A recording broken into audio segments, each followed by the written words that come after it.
Okay, so here is my Nesco canner, and actually in a live chat that I was in earlier today, there were some questions about the Nesco canner and whether or not you could sterilize your jars in it.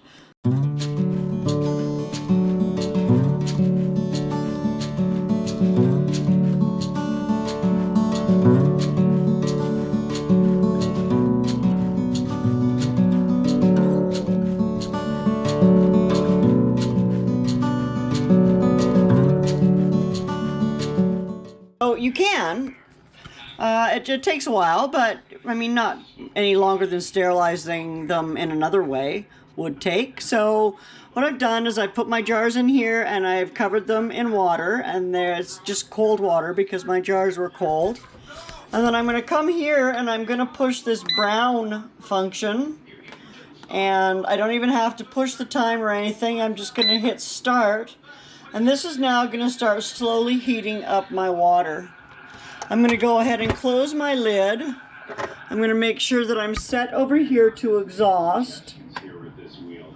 And I'm just going to wait, and once I start getting a steady stream of steam, I should be able to hear this bubbling, and I'm going to let it bubble for 15 or 20 minutes, and well, 20 minutes actually to sterilize. I'm going to let it bubble for 20 minutes, and I'm going to let them sterilize in here, and I'll come back and show you a look at that about halfway through and show you what that's looking like. So you can hear this bubbling now.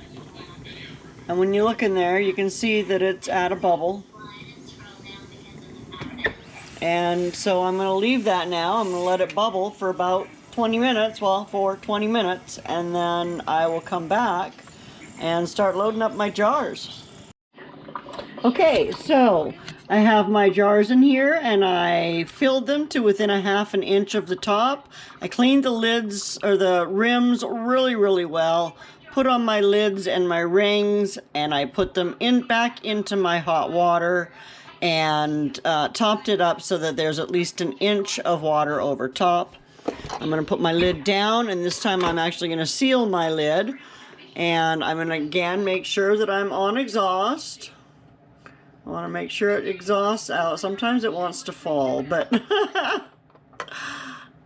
get it onto exhaust.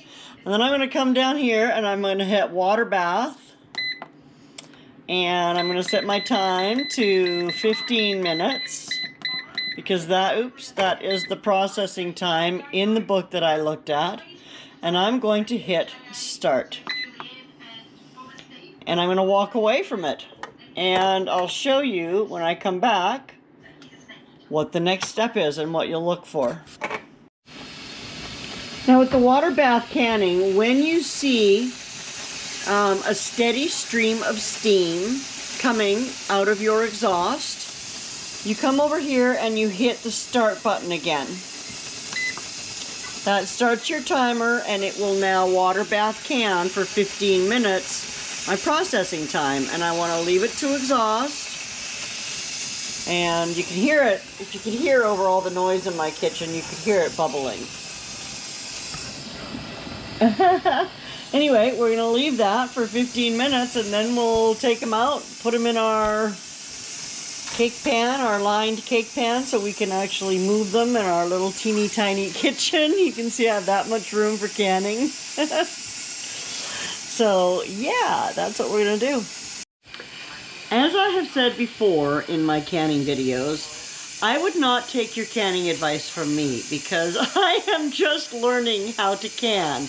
I was actually looking through my videos because I knew I had made something similar to this sauce last year, and it was actually at the beginning of October of last year, and it was the first time I had ever canned jelly in my whole life. So, yeah, I just canned for the first time in my life last year. So the advice that I do have is always read your manual and follow a trusted recipe when you can.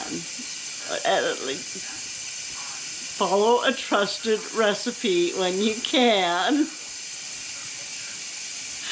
And take your processing times from the book. Learn them in the book. And yeah, that's all I can say about that.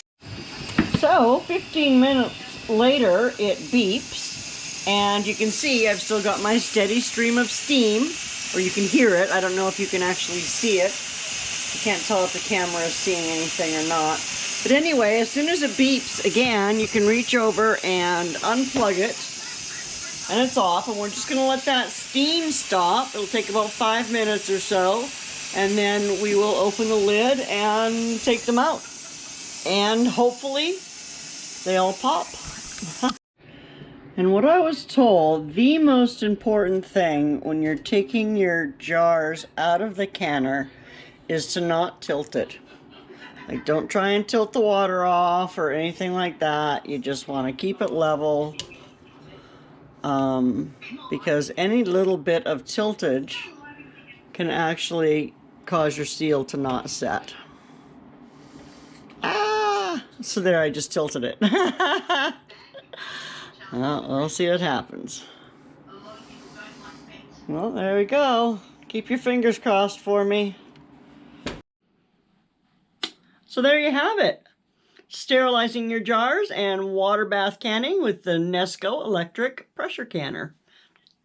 And they all sealed, so that's a good thing. And this is fabulous sauce. If you haven't seen the video about this, go back and watch my Monticello Cellars recipe challenge entry where I show how I made this ground cherry sweet and sour sauce. It's delicious. Anyway, thanks so much for coming and hanging out with me. I really do appreciate it. And I hope you have a wonderful day. I will see you soon. Bye now. I set that down and it almost fell off my lap. I love you all. I'm going to leave that in just for a laugh.